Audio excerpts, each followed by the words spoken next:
Hello and welcome to this presentation for the RHS Level 3 Certificate in Practical Horticulture. This presentation forms part of Topic 2, Creating Planted Areas, and is presented by Mike Roberts. This is element 3 from the topic and looks at the planting process.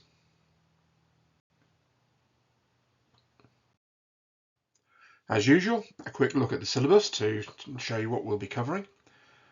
So this third element in the topic looks at planting and in particular the stages in the planting process, to include the following: identification of plant material, quantity checks and quality checks, health checks, quarantine requirements, processes for setting out plants, as well as details of irrigation and water management and mulching. In the application part, you'll be doing some of these tasks in your practical sessions. And integration looks at the impact of poor plant specification and planting on plant health and maintenance.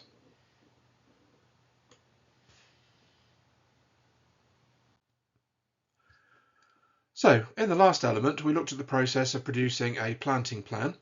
And just as a recap, we're showing on screen here a finished planting plan for a garden, which shows all the plants used in the scheme, together with numbers and locations, as well as a plant schedule down here at the side. The plant schedule, as you'll recall from topic 2, lists alphabetically all the plants used in the scheme, together with the numbers and requisite sizes of nursery stock. A closer look at a plant schedule shows that the names of the plants are listed down the side, with the total numbers used in the scheme and the different sizes of nursery stock. For more detail on nursery stock, please refer back to topic 1, element 2, which goes through all the different specification requirements. You may also have listed on the plant schedule the suppliers.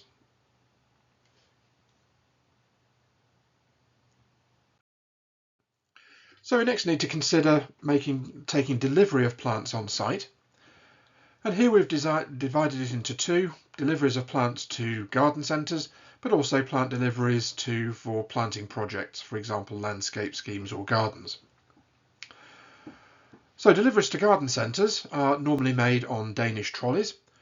These are the tall metal wheeled trolleys that you might have seen. Plants are closely packed onto the Danish trolleys and usually protected via a removable jacket or a plastic film around. This should be removed as soon as possible, and on receipt of plants, various checks need to be made. You should confirm that all plants on the delivery note are present and as specified, and check against any order for any missing elements. Make sure that any plant passport paperwork is in order on each tray or pot, and we'll be saying more about plant passports a little bit later on in the presentation. Also confirm that plants are in good condition.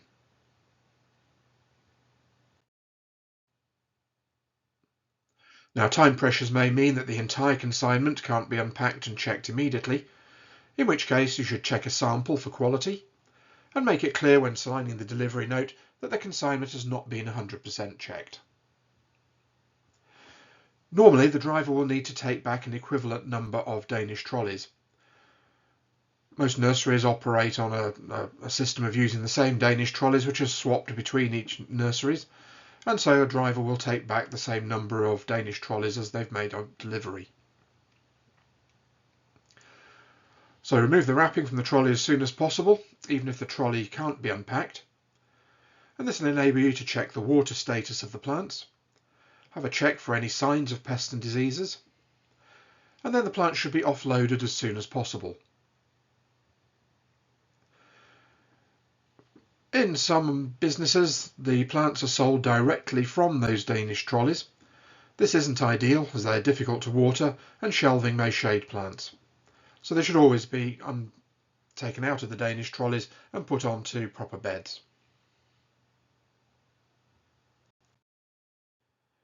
Plant deliveries for projects usually consist of smaller numbers of plants ordered from multiple sources.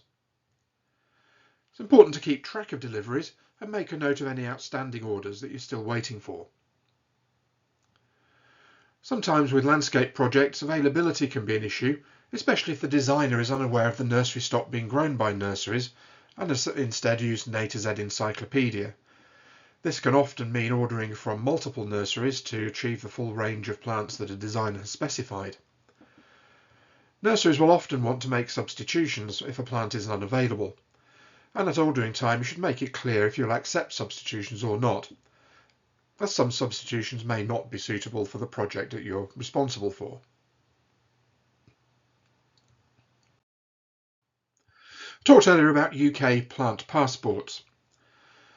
Anyone producing or moving plants and plant material within Great Britain, for example to the Isle of Man or to the Channel Islands, or moving plants around within Great Britain, must be authorised by the Animal and Plant Health Agency, the APHA, or the Forestry Commission, to issue plant passports. When plants arrive from Europe into the UK, a separate but equivalent passport is issued. So the plant passport may look something like this. And the UK plant passport has to be attached to the smallest package in which plants are transported. So individual trays of plants would need a passport label attached to the tray, not necessarily to each individual plant. The plant passport has some standard information on it, and this will include the botanical name of the plant, a registration number relating to the nursery supplying the plants, a traceability code to allow the consignment to be traced through its journey, and the country of origin.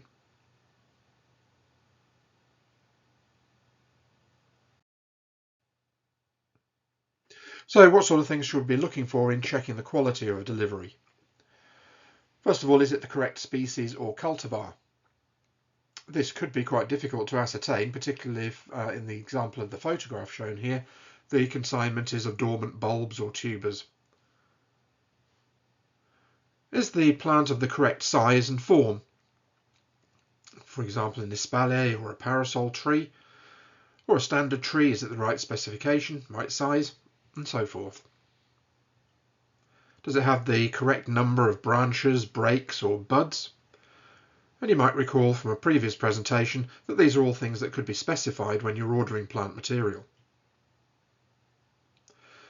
Especially important for trees is to make sure that the leader is intact. This is the main stem, and can have implications if this is broken. The health of the plant. A fundamental question is to ask, is the plant alive?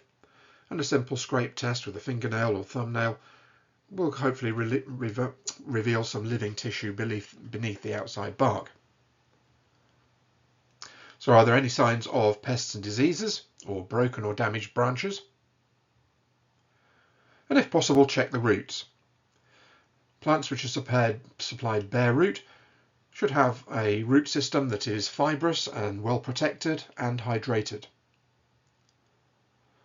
Container grown plants or containerized plants should be taken out of the pot to inspect the roots and to make sure that it's not pot bound. And that there's no evidence of weeds on the surface of the compost, as this can indicate poor quality stock. But note sometimes that the surface mulch is applied to containers, so it's worth looking under this, as this can sometimes conceal weeds and moss underneath.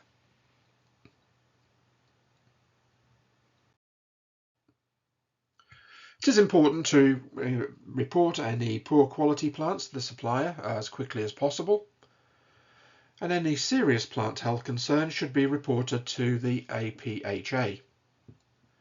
This includes notifiable diseases and pests, for example Xylella or Phytophthora, chestnut blight, and novel pests such as the Asian longhorn beetle. This is an important measure, biosecurity measure, to prevent new pests and diseases spreading throughout the country.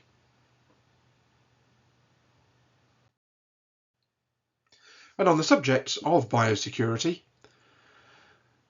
we should these days take care to purchase plant material from reliable sources, preferably local, and carry out rigorous inspection checks on the delivery of plants to make sure there are no untoward pests and diseases present. Ideally, we should have quarantine arrangements for new plants, and and this will include regular monitoring to identify any plant health risks at an early stage. Avoiding possible sources of pests or pathogens, such as wooden pallets, as often foreign pests can hitchhike a ride on timber products brought into the country. Applying best practice in cultivation techniques will have helped to avoid cross-contamination. Now, if possible, quarantining measures should be set up. Where practicable, new plants should be quarantined for a period of time before being planted out into a garden. This can range anything from 2 to 6 weeks, depending on the plant material, and it will allow the plants to be observed for emergence of pests and diseases. This is especially important when importing plants into existing gardens with large established plant collections, as we want to avoid any new pests and diseases being transmitted to our existing plants. So quarantining may be possible or feasible in a garden situation or a landscape situation, but how feasible is it for landscape projects where we're working in a garden and plants may be delivered directly to site?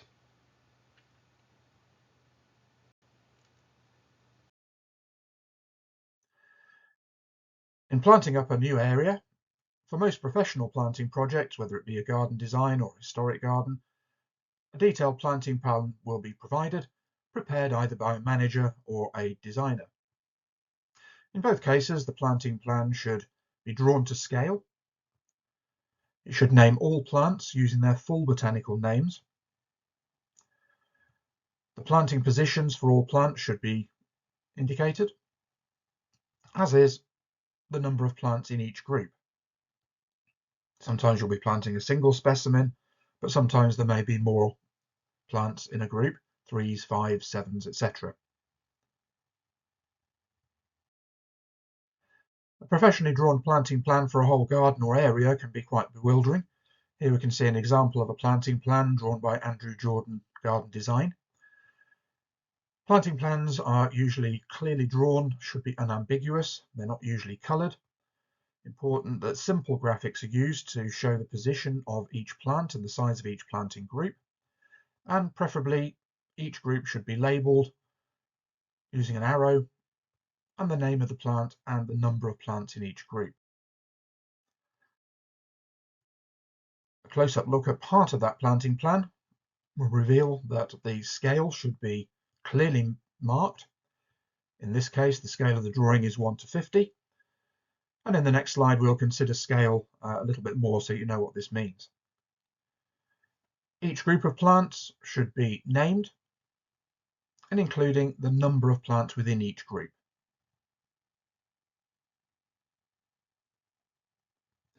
Sometimes there may be additional information along with the name of the plant.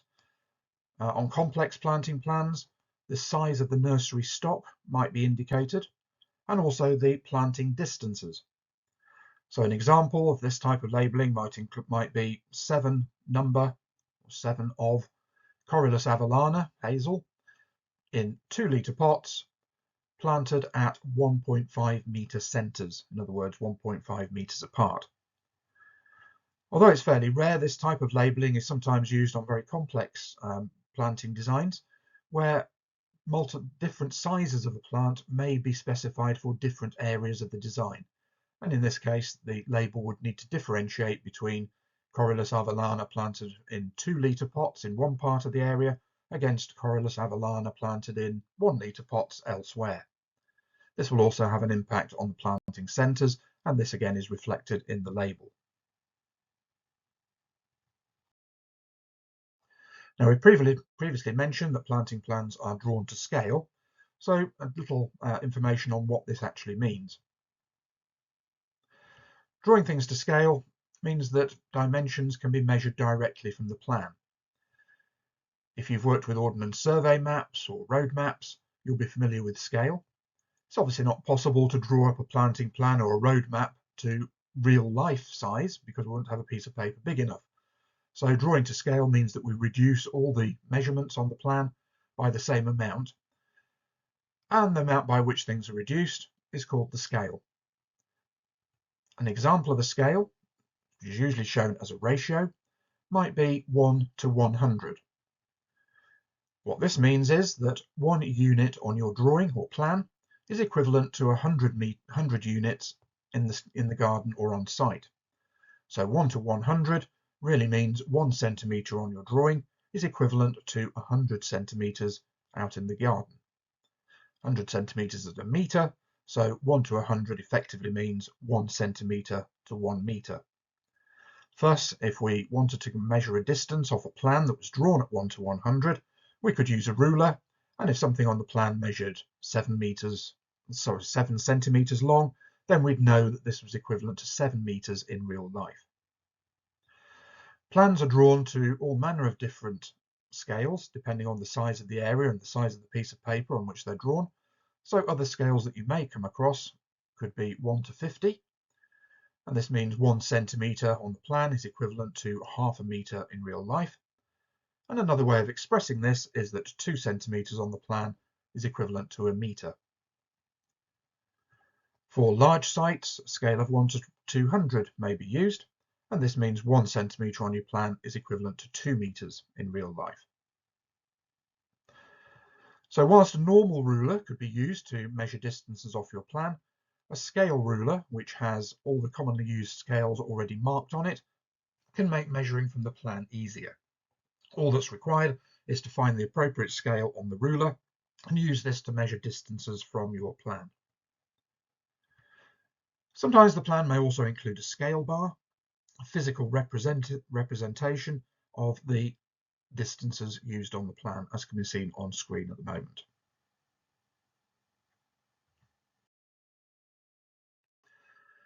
So once you've got your planting plan, you can then begin the process of transferring the dimensions and using dimensions from the plan to position the plants accurately on site. For small beds, this is usually a fairly simple procedure, but for complex designs and large borders, it may be easier to divide the border on the plan using a grid, and then tackle each grid square in turn, transferring the plants grid by grid onto the site. Normally before planting commences, the plants would just be set out in their pots so that any final adjustments can be made.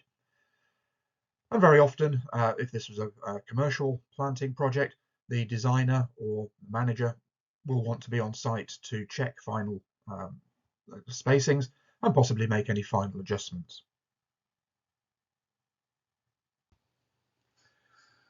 Sometimes a planting plan may indicate a mix of plants for an area. So on the screen here we can see that we've got 2 areas. One indicates a mix of plants including Cotoneaster, Euonymus, Hypericum, Lavender and Lonicera, and specifies the numbers of plants for this area. It will be then up to the contractor or the landscaper or the gardener to set the plants out according to the plan and according to the mix. It would normally indicate on the planting plan whether the plants are to be randomly distributed or over that area.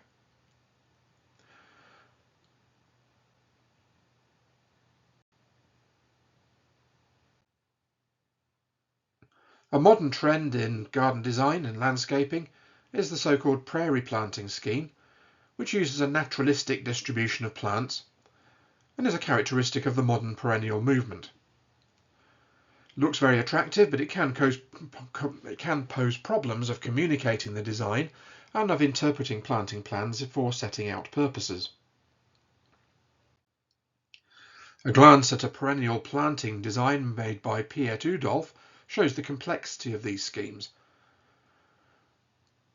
and the use of symbols to denote plant mixes and the distribution of plants within the scheme. The overall effect is supposed to look naturalistic, but of course the designer needs to be able to communicate this to the gardener or the landscaper.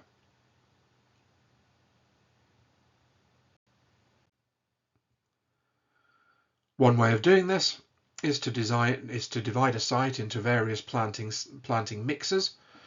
And on this example, we can see this rather complexly shaped bed is divided into a series of zones. Each zone contains a specific mix of plants.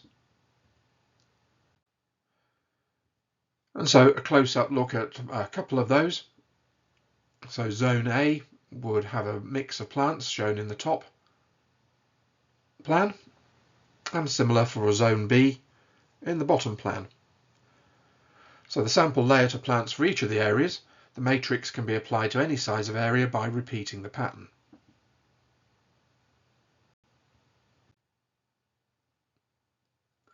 So we'll move on next to planting, assuming that we've set the plants out on site. They now need to be planted. Curiously, the syllabus doesn't actually include planting techniques. However, planting techniques are covered in detail in the course notes. And in this presentation, we'll just do a fairly quick recap of some of the more important aspects. These will include reminders about timing, some comments about soil amendments, planting depth, support, watering and irrigation, mulching, and formative pruning. So first of all, a few words about timing. Bare rootstock. Bare rootstock will normally only be available between November and March in the UK, and so planting will necessarily have to take place during these months. Should be noted that for bare rootstock, the roots must be protected at all times, and on receipt of plants, if they can't be put in the ground straight away, they should be heeled in to protect the roots. Container grown nursery stock will be available all year round and can be planted at any time. However, autumn is still preferred when the soil is warm and allows plants to start becoming established before the winter months. Avoid summer planting when the ground is likely to be dry, as this will necessitate more watering and could threaten the health of the plants.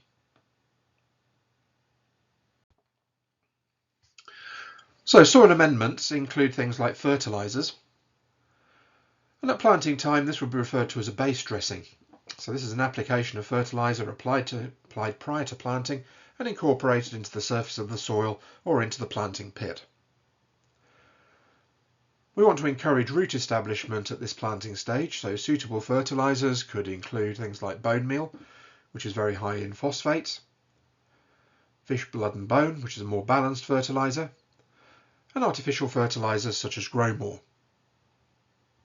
Current best practice is to avoid the addition of fertiliser except on very poor nutrient soils, as this doesn't encourage plant roots to explore for nutrients, and it could have an adverse impact on soil organisms. There's also, from a sustainability point of view, the carbon footprint of the production and transport of fertilisers and other soil ameliorants.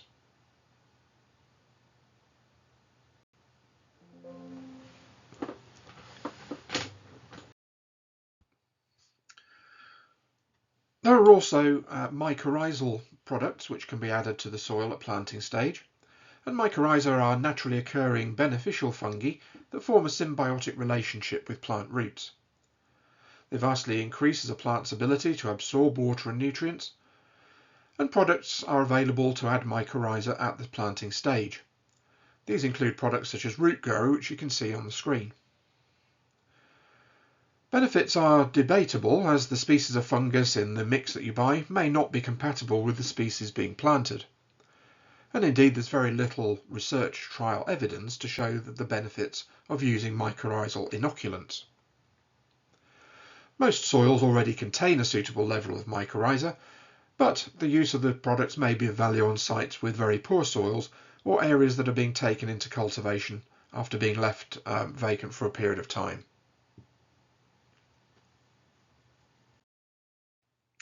Of critical importance at planting is the depth of planting. This will depend on the type of plant. So for example, for trees, a common problem is that trees are often planted too deeply, which can lead to problems in the future, such as root girdling. When planting a tree, look for the root flare, which is the base, the area at the bottom of the stem, where it starts to broaden out into the root system. So look for the root flare and aim to plant so the uppermost roots are just at or below finished soil level, as shown in the diagram.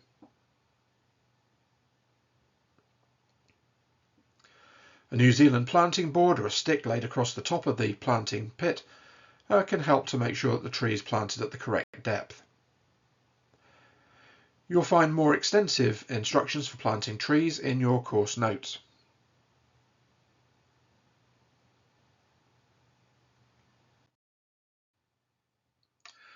Other plants, container grown shrubs, can normally be planted so the compost is level with the surrounding soil.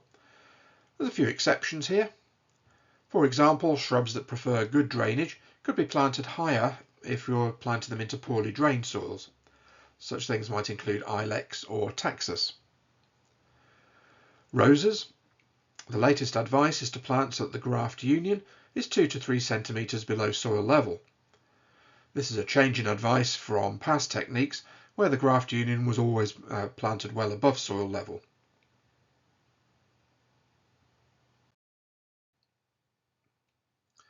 And furthermore, for different plants, the depth of planting might vary. So in the diagram that we can see on the screen, plants such as aster might need to be planted at soil level.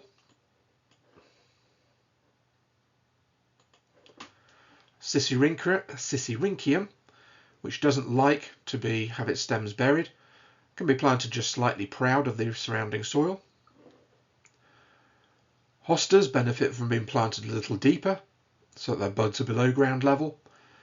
And vigorous perennials like Polygonatum that have tuberous root systems can be planted up to 10 centimetres below to encourage them to spread. So the message here is that different plants will have slightly different requirements, and these should be researched before planting.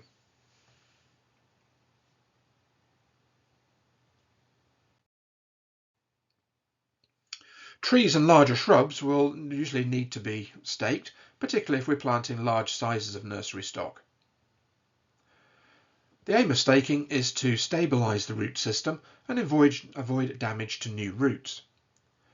If the top of the plant is moving around too much, the corresponding movement in the soil will sever any newly merging roots that are trying to put out into the soil.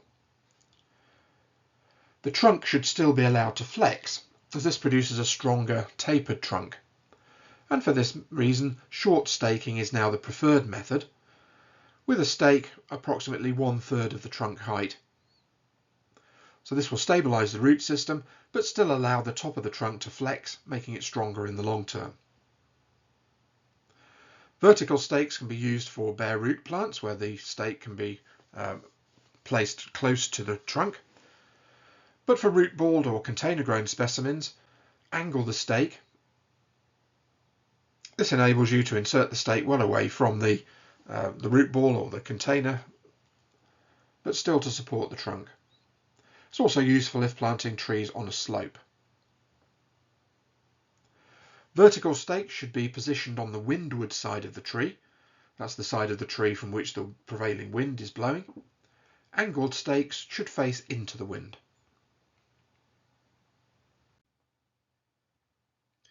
There are lots of other different staking methods which are suitable for different sizes of trees and different situations.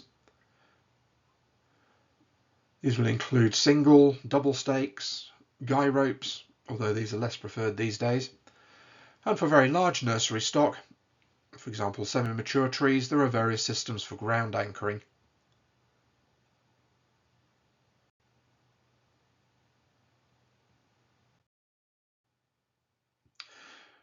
Where we've staked trees, the tree should be tied to the stake using suitable ties. And these are available as rubber or plastic ties with belt and buckles that allow the tree tie to be adjusted as the trunk grows.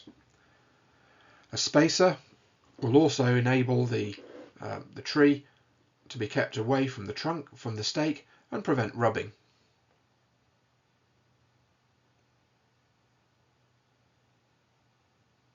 Various methods of tying are available depending on the size of the tree and the product being used. For a more sustainable approach, we could use hessian or burlap. This is soft enough to prevent damage to the tree, but is biodegradable and has less impact on the environment. Whatever product's being used, make sure there's a way of adjusting the tree tie as the trunk grows to avoid the tie strangling or cutting into the stem.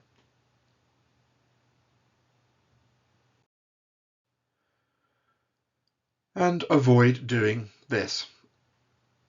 Unfortunately, we do see examples of trees which are tied using baler twine, cable ties, wire,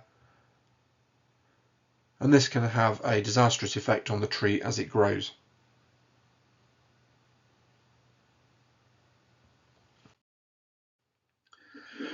Plants may benefit from some form of protection as they're establishing. Young trees may benefit from a tree shelter. These provide useful protection for small trees against rabbits. They also provide a microclimate or a mini greenhouse to encourage faster growth. Spiral tree guards provide effective protection for bigger trees, and these days there are biodegradable versions which are more sustainable.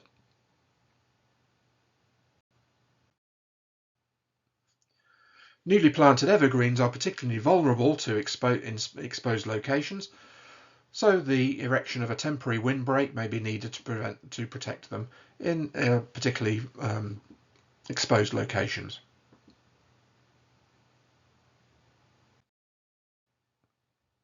And larger tree guards may be needed in public spaces or where livestock is present.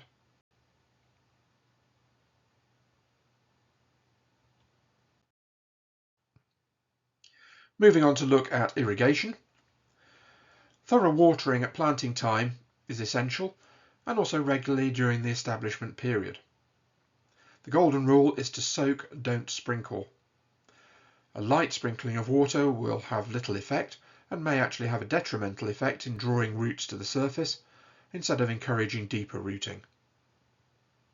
Various techniques exist for new plantings, including the use of a leaky hose, where a leaky hose is laid through a bed of several plants and can deliver water gradually over a period of time. There's of course the traditional watering can, or various other systems including an irrigator bag. These are used more widely now in gardens and consist of a bag which is placed around the base of the tree trunk. It's then filled with water, and holes in the base of the bag then gradually drip water into the ground. Larger trees may be fitted with an irrigation pipe around the root ball, with a pipe leading to the surface to enable water to be poured in and to get to the area where the roots are.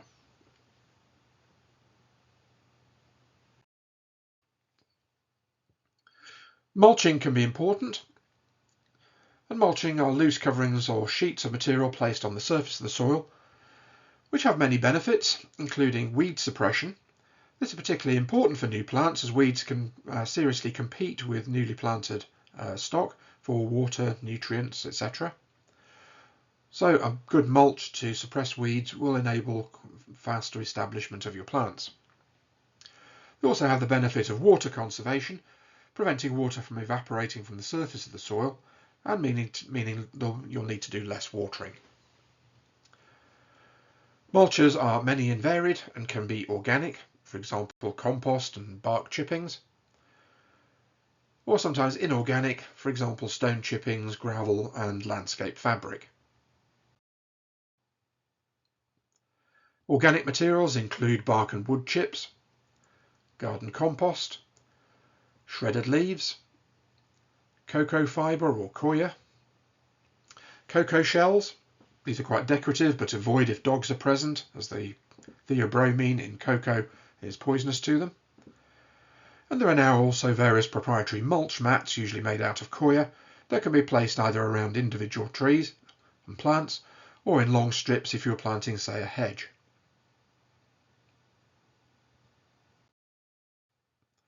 A rather novel new product are tree pans, and these are products that fit around the base of a newly planted tree, made from recycled plastics, and offer a long-term solution to keeping the base of the tree weed and grass free without the need for mulch, which would need to be topped up. It also has the benefit of keeping mowers and strimmers away from the plant, preventing damage to the base of the tree. And the design also helps to funnel water to the roots. They are reusable, but should be noted that they are fairly expensive. Current prices are around £40 each. And some may not think the aesthetics is very good. And even if they are recycled, it's more plastic in the environment. Further information available at treepans.com.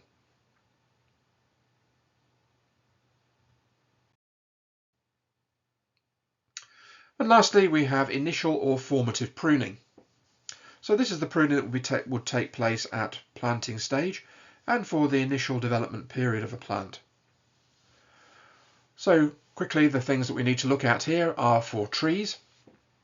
At planting time, we'd need to look to make sure we're removing the 4 Ds. It's dead, diseased, damaged and duplicated growth. And for trees, it's particularly important to look out for duplicated leaders to avoid codominant trunks developing in the future, which can be a cause of weakness and failure in a tree in the longer term. If a codominant trunk is evident, then one of the codominants should be taken out and a new leader trained in. Any branches should be pruned to create a well-balanced crown. When planting larger sizes of tree nursery stock, it may be easier to perform this initial formative pruning before planting when it's easier to reach some of the branches. For shrubs, again removing the 4 Ds and cutting back stems by up to 1/3 to encourage branching. Again, more information given in your course notes. And finally, a quick look at the integration part of the syllabus. So the first part here looks at the impact of poor plant specification and planting on plant health and maintenance. So to start with, poor species selection. Plants that are not suitable for the site or environment may fail to establish, and stressed plants will be susceptible to pests and pathogens. So it's always important to make sure that the plants we select are suitable for the site conditions. The old adage of right plant, right place is very true. Larger nursery stock will be slower to establish and require more aftercare than smaller plants. So wherever possible, plant smaller nursery stock rather than larger ones. Second part of integration is the purpose and importance of good biosecurity practices. And the reason for this is fairly obvious, that it avoids bringing pests and pathogens onto a site that will affect plant establishment and may threaten existing planting. So always buy from reputable suppliers. Do a thorough health check on receipt of plants. And wherever possible, quarantine plants before planting them out into the wider garden or landscape. Any problems should be reported to the supplier as early as possible, or for notifiable pests or pathogens, contact the relevant authority.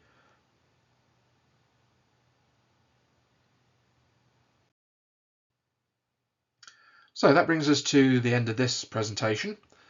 What next? As we've said, further information is available in your course notes, including some extensive details of different planting techniques. There are also various best techniques videos on planting, and these are available on our online classroom.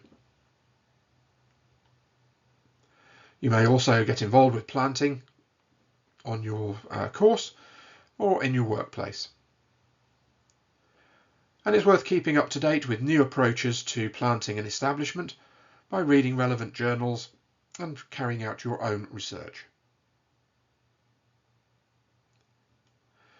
So that brings us to the end of the presentation.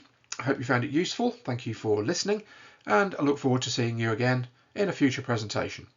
So this is Mike Roberts saying goodbye for now. Bye bye.